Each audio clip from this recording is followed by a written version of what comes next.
درنو قدرمنو او زړه سره نږدې اورېدونکو السلام علیکم ورحمت الله وبرکاتو. هیلهمند یم روغ جوړ خوښ خوشحاله سوکاله به یاست. دا د یو ځل بیا درته محمد رسول نظري د شاهین داستان په شپږمه برخه کې در حاضر یم. قدرمنو تاسو تر دې وړاندې د شاهین داستان پنځمه برخه واورېدله.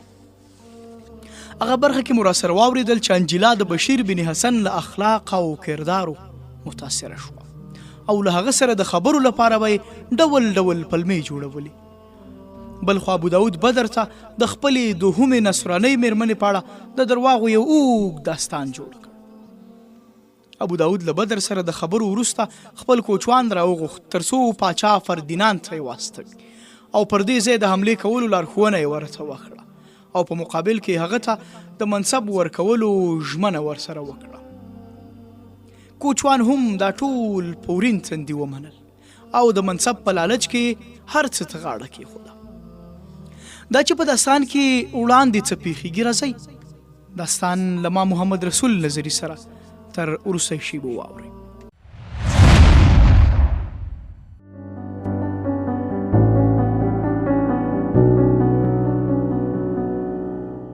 سهار چې کله د ربیعې سترګې غړېدې وجود یې ټوټه ټوټه و، پر سر یې درد و، له کړکیو نه بهر روښنایي داسې معلومېده چې د لمانځه وخت تنګ دی. هغه له بسترې پاڅېده، زر زر یې اودس او لمونځ وکړ او بیرته په بستره وغځېده. بشیر بن حسن یو ورځ وړاندې د دې پټۍ خلاصې کړې وې او مشوره یې ورکړې وه چې د پښې نور پاتې تکلیف به یې د ګرځېدو او قدم وهلو سره رغېږي. غوره دا ده چې سهار او ماښام له کلانه بهر لږ او ډېره پلې وګرځي. په تازه هوا کې به یې چکر کمزوري بدن ته ډېر زر سیک ورکړي. ابو داود د کوچوان له رخصتولو وروسته نیغ د دې کوټې ته ورغی او ویې ویل ربې ته تر اوسه ویده یې او ولاړه شه له انجیلا سره چکر ووهه، میریا ته هم ورسره ولاړه شه. کله چې ربیعې ځواب ورنه کړ انجیلا وویل ښایي د ربیعې طبیعت ښه نه وي، راځه مورې دواړه به چکر ووهو. میریا وویل ماښام ته به ګورو، اوس خو زما سر خوږېږي. ابو داود ربیعې نه وپوښتل ولې ربیعې څه خبره ده، ښه یې که څنګه؟ ربیعې بې له دې چې ابو داود څه وګوري ځواب ورکړه روغه یم. ابو داود وویل نه سترګې دې سرې دي. ربیعې ورزیاته کړه بدن مې خوږېږي. ابو داود په نبض لاس ورکېښود ویې ویل ښایي ستا ته به وي، زه همدا اوس طبیب راولمه. ربیعې وویل نه د طبیب د راوستو ضرورت نشته، زه روغه یم. پلار جانه زه غواړم چې موږ سمدستي غرناطې ته روان شو. پلار یې ورته وویل خو تر څو ته د ګرځېدو را ګرځېدو نشي موږ به همدلته ایسارو. ابو داود دا وویل او له کوټې نه ووت. لږ وروسته یې بشیر بن حسن ورسره راوست. بشیر د ربیعې په نبض لاس کېښود ویې ویل زما په ګمان ته د شپې نه یې ویده شوې. ابو داود میریا انجیلا ټکان وخوړ او ټولو ربیعې ته کتل. هغې ته د دې د اندېښنې دلیل څرګند و. ویې ویل زما په ګمان زه نن ډېره زیاته ویده شوې یم، سهار مې چې سترګې وغړېدې سر مې راباندې ګرځېده. بشیر وویل امکان لري د ډېر خوب په وجه دې وضعیت خراب شوی وي. په هر حال زه دوا درته درستوم، ماښام خامخا بهر ته ووځه، په بستره پرېوتل هم بدن کمزوری کوي. ابو داود ډاډمنه ساه واخیسته ویې ویل زما مېرمن هم د سرخوږۍ نه شکایت کوي. بشیر د میریا د نبض له لیدو وروسته وویل ته هم که ډېر لږه نه وي ویده شوې نو د ربیعې په څېر به ډېره زیاته ویده شوې وي. ته که سهار او ماښام بهر قدم ووهې نو هیڅ تکلیف به ونه وینې. میریا وویل ما ته رښتیا هم خوب نه راته. بشیر وویل زه دوا راستوم، کله مو چې د بېخوبۍ نه شکایت و یوه ګولۍ وخورئ. تر ماښامه د ربیعې طبیعت ښه شوی و. د ابو داود په اصرار له میریا و انجیلا سره بهر ته ووته. هغې تر اوسه په ګرځېدو کې په یوه پښه زیات زور راوړ. له کلانه بهر بشیر بن حسن د کوم ناروغ له لیدو وروسته بیرته راستون شو چې ربیعه یې ولیده.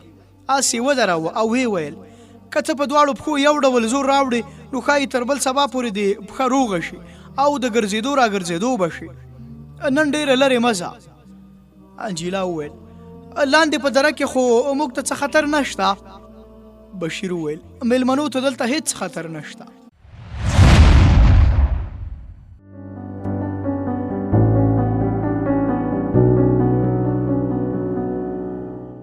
دوه ورځې نورې هم ربیه سخته ناکراره وه. هغې بدر بن مغیره له خطر نه خبرول غوښتل، خو دا په دې هم پوهېده چې که دا کار کوي پلار به یې له خطر سره مخ کوي. له ډېرو سوچونو وروسته یو تدبیر په ذهن کې ورغی او دې له بدر بن مغیره سره د لیدو اراده وکړه. له بشیر بن حسن نه چې پوښتنه وکړه ورته څرګنده شوه چې هغه ځنګل ته خپل مرکز ته ستون شوی او ښایي تر 2 ورځو پورې بیرته راونه ګرځي. جمعې ته 4 ورځې پاتې وې. ربیعې به له هر لمانځه وروسته دا دعا کوله چې هغه څو شپې نور هم له خپل مرکز نه راستون نه شي. 2 ورځې هغه له انجیلا سره سهار او ماښام د سیل لپاره وتله. لومړی سهار چې دوی وتل، بشیر بن حسن چې ډېر وختي بهر څه وتلی و او بیرته راستنېده دوی ولیدل. انجیلا هغه ته وکتل، ویې ویل وګورئ اوس خو د ربیعې په تګ کې څه کمی نه احساسېږي. بشیر ځواب ورکړ بس اوس به د ګرځېدو را ګرځېدو سره بالکل روغه شي.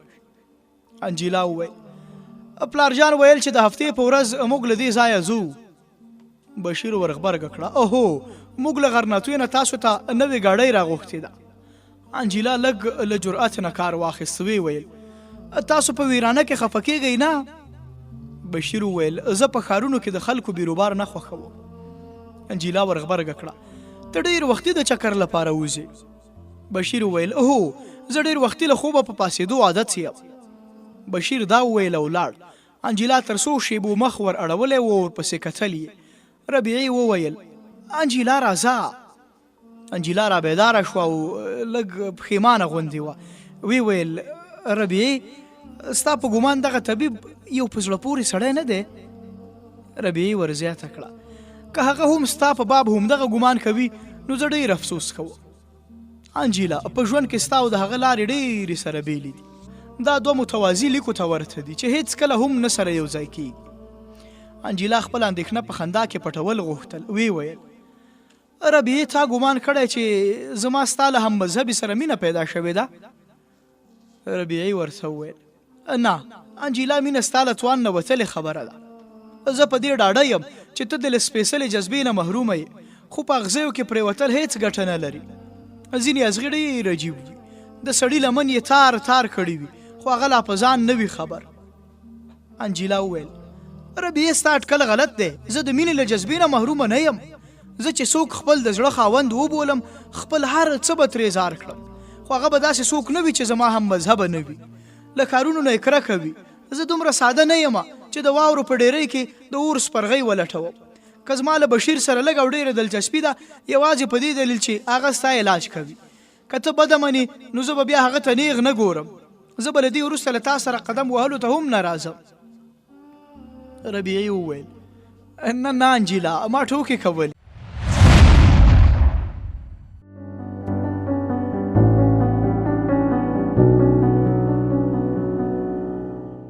د ربیعې ناکراري ورځ په ورځ زیاتېده. جمعې ته 2 ورځې پاتې وې. ربیعه جګه شوه، د سهار لمونځ یې ادا کړ. انجیلا هم لاسونه او مخ پرېمنځل او بهر ته د چکر لپاره تیاره شوه.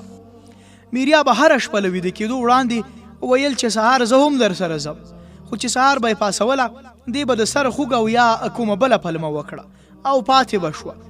بیا به هم انجیلا ته دې دا نصیحت تکرار کړ چې لورې ډېره وړاندې مه ځه، دغه خلک ډېر خطرناک دي. نن هم ربیعې و انجیلا هغه وخوځوله، خو هغه د پاسېدو پر ځای په بل اړخ واوښته. نو انجیلا د خوښۍ له احساس سره وویل راځه ربیعې نن به له درې نه پورې غونډۍ ته ځو.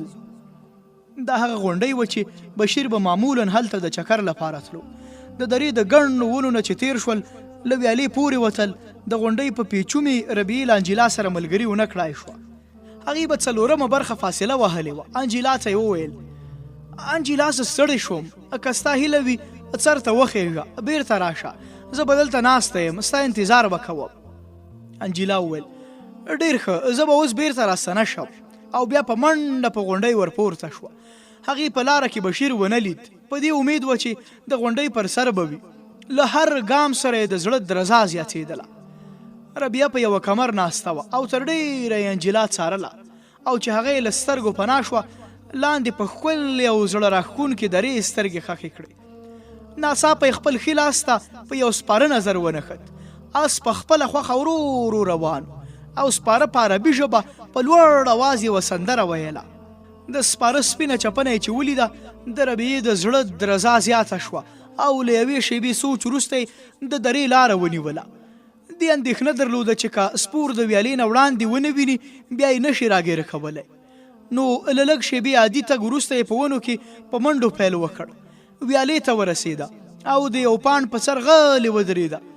د سپاره د غږ په ورنږدې کېدو یې د زړه ټکانونه زیاتېدل.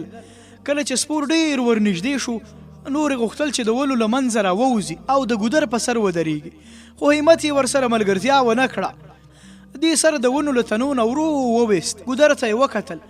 سپور بدر بن مغیره و او پر سر د خول پر ځای سپینه لونګۍ وه، سره له دې چې د سرحدي عقاب هغې ته پام نه و. له یوه نظر نه زیات هغه ونه لیدی شو. له حیا، اندېښنې او هیبته یې تر یوې شېبې پورې هېڅ پرېکړه ونه کړای شوه. خو چې کله هغه تیر شو د خپل مسؤلیت په ترسره کولو کې خپلې ناتوانۍ ته پام شو. په زړه کې یې ځان سره وویل ښایي داسې موقع بیا ونه مومم. جمعې ته یوازې 2 ورځې پاتې دي. زر زر د ویالې په لورې ورغله او ویې ویل ودرېږه. خو د شرم او حیا له امله دغه کمزوری غږ د بدر بن مغیره غوږونو ته ونه رسېد. هغه وړاندې روان. هغه ځمکه چې څو شېبې وړاندې د ربیعې پښې نیولې اوس یې دا د ویالې په لور ورټېر وهله. ګام په ګام ګړندۍ کېدله تر دې چې په منډو شوه او له منډو سره یې غږ وموچت شو. چغې یې کړې ودرېږه. سپور ودرېد، شاته یې راوکتل او د اس قیزه یې راکش کړه. د ربیعې څېره له حیا نه سره خوټېده او یو ځل بیا یې پښې په ځمکه کې میخ شوې. بدر حیران شو، ویې ویل ته یوازې یې؟ ربیعې سمدستي څه ځواب ورنه کړای شو. بدر خپله نیزه په ځمکه ښخه کړه، له اس نه راښکته شو. له لږې چوپتیا وروسته یې وویل ته پریشانه ښکارې، ما ته دې غږ کوه. ربیعې زړه نازړه سر پورته کړ. هغه ته یې وکتل او د بدر په مسکا کې اندېښنه، همدردي او مینه احساس کړل. ورو ورو ورنږدې شوه او په غري ونیولي غږ یې ورته وویل زه تا ته څه ویل غواړم. بدر وویل ووایه. بدر د لومړي ځل لپاره هغې ته په ځیر وکتل. هغه د روغتیا، حسن، ځوانۍ او سپېڅلتیا تیاره مجسمه وه. په مخ کې د حیا سرې او سپینې څپې په بدر بن مغیره اغېزه وکړه. بدر بن مغیره بیا وویل تا ما ته څه ویل؟ د ربیعې په سترګو کې د محبت او اطاعت سمندر تمو. ورو ورو پورته شوه، ویې ویل زه له انجیلا سره قدم وهلو ته راوتلی یم، هغه په دې غونډۍ ختلې ده. بدر وویل ته اندېښنه مه کوه، هغې ته دلته هېڅ خطر نشته. ربیعې وویل زه د هغې په وجه پریشانه نه یم. زه تا ته دا وایم چې ستاسو دا کلا سرحد ته ډېره نږدې ده. که نصرانیان خبر شي چې دلته لږ کسان اوسي نو بیا. بدر خبره ورلنډه کړه ته فکر مه کوه، موږ د میلمنو په ساتنه پوهېږو. ربیعې ورزیاته کړه نه زما مطلب دا نه دی، ما ته ستا په اړه اندېښنه ده. ته د اندلس د مسلمانانو وروستی هیله یې. که نصرانیان خبر شول چې ته دلته یوازې اوسې نو زه ویرېږم چې. بدر ورزیاته کړه ته زما په باب چرت مه وهه، ما څو ځلې نصرانیانو ته درس ورکړی.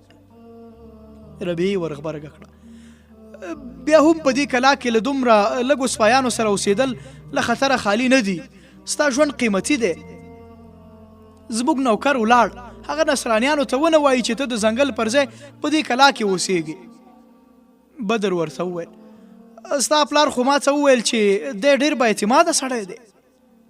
ربیعه پریشانه شو، ویې ویل زما پلار ډېر خوشباوره دی، امکان لري زموږ نوکر په لاره کې ونیول شي، یا تر تهدید او یا تمې لاندې راشي او ټول راز ووایي.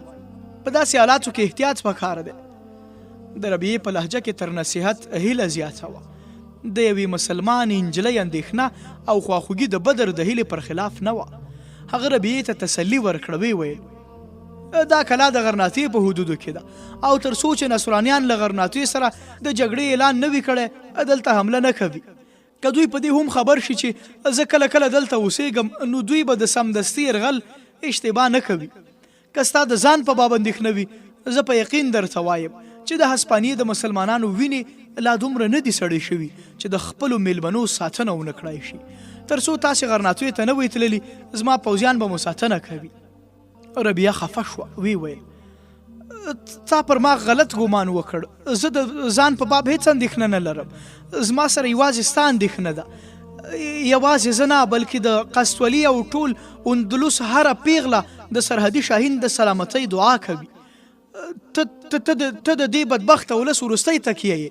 د هغې غږ په ستوني کې بند شو او په لیمو کې اوښکې وځلېدې. بدر بن مغیره تر تاثیر لاندې راغی، وی ویل د قوم لوڼې باید داسې اندېښنې ونه کړي چې میړونه تنبل او په ارامۍ راضي مخته شي. بیا هم زه د خواخوږۍ مننه کوم. دا یې وویل او د اس په رکاب کې پښه کېښوده، خو ربیعې په بیړه وویل ودرېږه. بدر له رکابه پښه راوایستله، ویې ویل ښایي ما تا ته ډاډ در نه کړی شو. ګوره د نصرانیانو هیڅ حمله ماته د اټکل پر خلاف نه ده. دوی به په هیڅ لحاظ هم ماته ونه ګوري. دا کلا دومره په خطر کې نه ده لکه ته چې خیال کوي. ربیعې له لږ ځنډ وروسته وویل ته په خوبونو باور لرې؟ بدر وویل هو، زه د ځینو خوبونو پر حقیقت باور لرم. ما په وړکتوب کې د خپل پلار په باب یو خوب لیدلی و چې رښتیا شو، خو له هغه وروسته ما د خپل خوب تعبیر په توره لیکلی دی. که تا زما په باب هم څه خوب لیدلی وي نو زه به یې د تعبیر لپاره په خپله توره بروسه کوم. ربیه هیلهمنه شوه، وی ویل زما ستا په توره باوره دی. د اندلس هر مسلمان ستا په توره باوري دی او ما چې کوم خوب لیدلی دی د هغې تعبیر یوازې ستا توره ورکولی شي. ما په خوب کې لیدلی چې دښمنانو ستا په کلا یرغل راوړی دی. ستا د سپایانو په پرتله د هغوی شمېر ډېر زیات وي. ما د شپې په تیاره کې د کلا دننه او بهر ویرونکې کرکې اورېدلي. داسې مې محسوسوله چې هغوی د کلا دیوال سوری کړی او دننه راغلي دي. له ویرې مې سترګې وغړېدې. کیدای شي دا خوب زما د پریشانه خیالونو نتیجه وي، خو تا ته مې له ویلو پرته زړه نه شو په قرارېدی. بدر بن مغیره وویل زه ستا شکریه ادا کوم. که ستا خوب رښتیا شو نو انشاءالله ته به بیا په کلا کې دننه د چیغو پر ځای له کلا نه بهر فریادونه واورې. ربیعې ورو امین وویل او غمجنه څېره یې په خوښۍ وځلېده. بدر بن مغیره وویل د دې خوب د تعبیر لپاره ښایي څو ورځې دلته پاتې شي. زه به ستا پلار ته ووایم چې څو ورځې په خپل سفر ځنډولو رضا شي. ربیعې په زړه کې د خوښۍ د رضا احساس کړه او له ځان سره یې وویل ستا دا مهرباني ښایي زما د یو بل خوب تعبیر وي.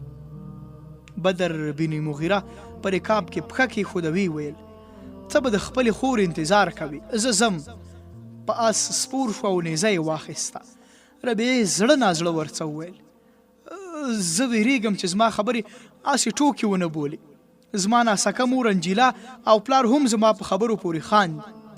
د خدای جل جلاله په خاطر زما د خوب په اړه هغوی ته څه ونه وایه. بدر وویل ښایي تا ته د تسلۍ لپاره الفاظ کافي نه وي. دا یې وویل، بیا یې یوې او بلې خوا ته وکتل او څو شپیلي یې ووهل. په ځواب کې شاوخوا له ګڼو ونو څو تنه سپایان راووتل او تر دوی را چاپېر شول. بدر یوه ته مخاطب شو، ویې ویل سلیمانه ته هم داود ځنګل لورې ته لاړ شه. زه نن د ماښام نه وړاندې د خپل پوځ نیمایي برخه د دې غره شاته راټولول غواړم. د کلا د سپایانو نه هېڅوک هم باید له هغې نه خبر نه شي. د بدر بن مغیره په اشاره سپاهیان چې څه وړ راوتلي وو هماغسې سمدستي بېرته په ونو کې پټ شول.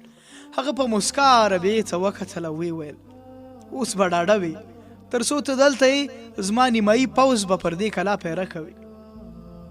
ربیعه ناڅاپه وړاندې شوه، د هغه د آس جلب یې ونیوه او ویې ویل د خدای جل جلاله په خاطر داسې مانګېره چې زما سره د ځان ویره ده.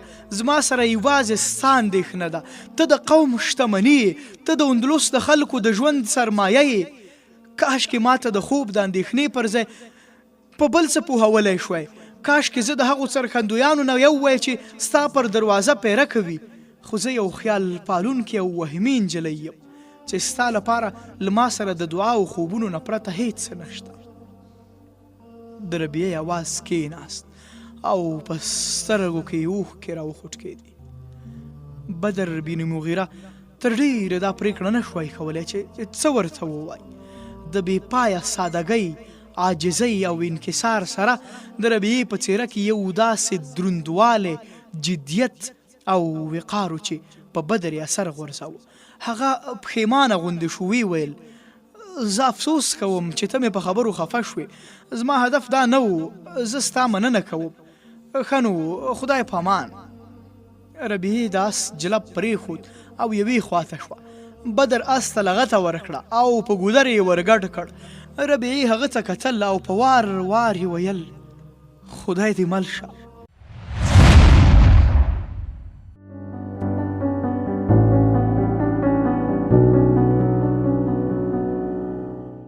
انجیلا چې ربیعه پرېښوده او په غونډۍ وختله، چې سر ته وختله څو ګامه وړاندې بشیر ولید چې بیرته ښکته کېدو. بشیر ناڅاپه دې ته ور وکتل او ودرېد. انجیلا ورو ورو ورنږدې شوه. بشیر ورته وویل نن ته یوازې راغلې؟ انجیلا ځواب ورکړ ربیعه هم را سره ده، هغه لاندې پاتې شوه. زه د غونډۍ سره ته راختلم. زما دا تمنه وه چې ته به دلته یې. دغه لاره ډېره سخته او نیغه وه. بشیر په سړه لهجه ځواب ورکړ تا ډېر همت وکړ چې دلته راوختلې. هغې بیا ورته وویل زه چې دلته راوختلم نور مې همت ځواب راکړ. دا مې نیکمرغي ده چې ته مې دلته ولیدې. که درته زحمت نه وي نو تر څوکې را سره ولاړ شه. بشیر بن حسن وویل درځه. انجیلا وویل مننه، زه ویرېدم چې په بیرته راګرځېدو کې لاره ورکه نه کړم. بشیر په بې پروایۍ ځواب ورکړ دا لاره دومره کږه وږه او پیچلې نه ده چې څوک یې ورکه کړي. بشیر ډېر ګړندی له انجیلا نه وړاندې روان او د ساه د سوځېدو له امله انجیلا سره له دې چې زړه یې غوښتل له هغه سره خبرې نه شوای کولی. چې څوکې ته ورسېدل د انجیلا ساه ستومانه شوه، مخ یې په خولو لوندو. بشیر بن حسن د یوه باکردار او نیکخویه طبیب په څېر د ځوانۍ او حسن مجسمې ته یو ځل تر شا ور وکتل او بیا یې مخ وګرځاوه. لاندې په شنه او سمسوره دره سترګې ښخې کړې. انجیلا په دسمال خولې پاکې کړې او ساه یې لږ ارامه شوه. وی ویل تا ته پیچومې هېڅ نه و، خو زما یې وضع را خرابه کړه.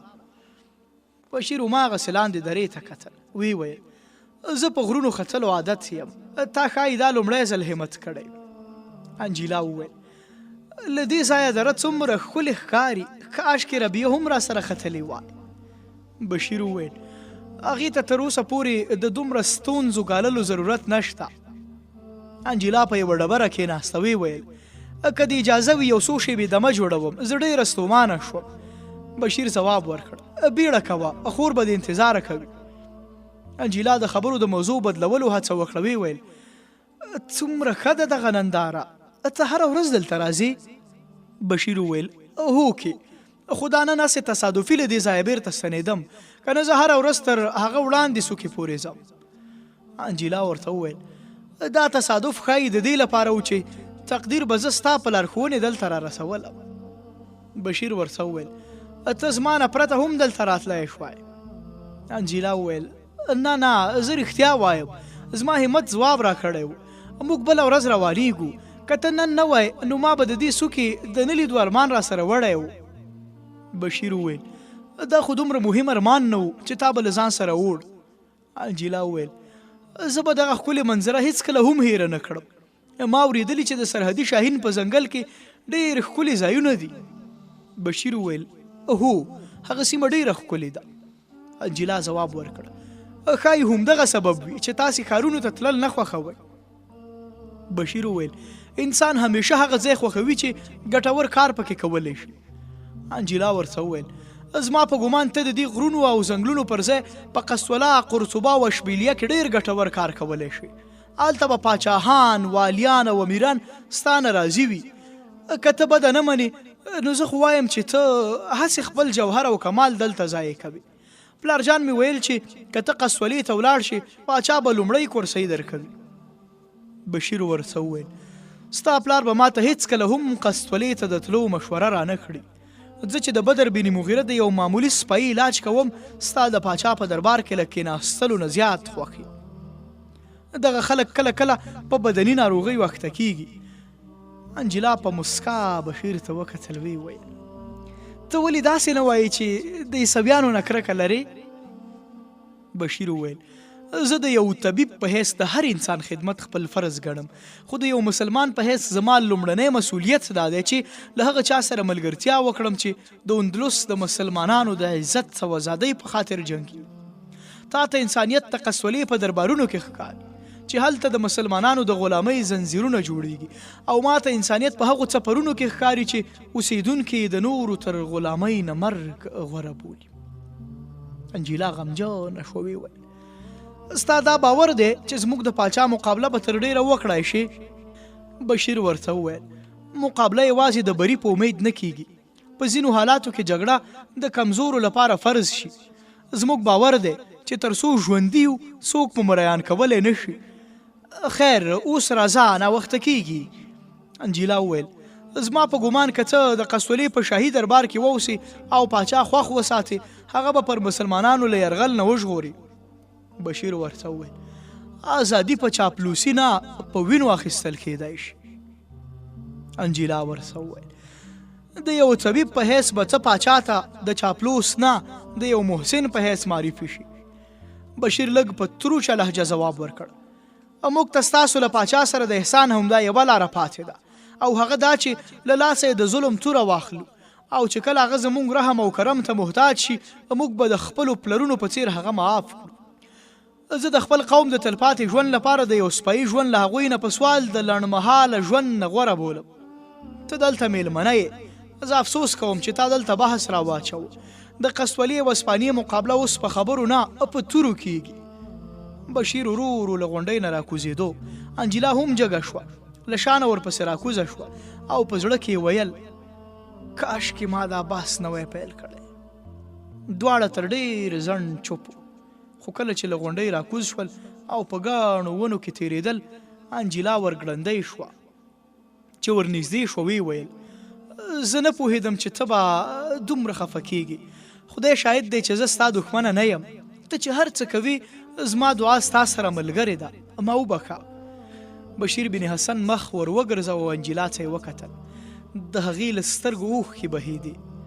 ده ورته وویل نادانې ته ژاړې؟ هغې بیا وویل ما وبخښه. بشیر ورته وویل زه خو ستا د اوښکو په وجه نه پوهېږم. که د نصرانیانو لخوا د یو فاتح د دوستۍ پیغام راکول غواړې نو زما ویره ده چې دغه ملغلرې به خوشې تویې شي، او که دا د دې لپاره وي چې ته زموږ هلې ځلې بې فایدې ګڼې هم د خواخوږۍ دغه پیغام بې وخته دی، او که دا ګمان کوي چې د بشیر بن حسن ژوند دومره قیمتي دی چې د مرګ او ژوند په دغه کشمکش کې باید له خپل ولس سره ملګری نشي، بیا هم ستا ګمان غلط دی. انجیلا تر احساساتو لاندې راغله. ویې ویل زه نه د مسلمانانو او نه د نصرانیانو او نه د دوی د پاچاهانو پروا لرم. زه یوازې ستا خیر غواړم. زه په دې افسوس کوم چې زما په خبرو خفه شوې. زه ناپوهه یم، ته زما خبرو ته اهمیت مه ورکوه. د ربیع غږ اوچت شو. انجیلا چوپه وه. بشیر بن حسن ځواب ورکړ ستا خور دلته ده. بیا یې انجیلا ته وویل راځه خور دې نارې وهي. انجیلا د بشیر نه وړاندې روانه شوه. لږ ځنډ وروسته درې واړه د کلا په لورې روان شول. له ویالې نه چې پورې وتل ابو داود یې مخې ته راغی. هغې انجیلا او ربیعې ته وویل تاسو نن ډېرې وځنډېدئ. ربیعې وویل پلار جانه موږ نن غونډۍ ته د ختلو اراده کړې وه. زه ډېره وړاندې ولاړه نه شوم، خو انجیلا یوازې د غونډۍ سر ته ختلې او بېرته راغله.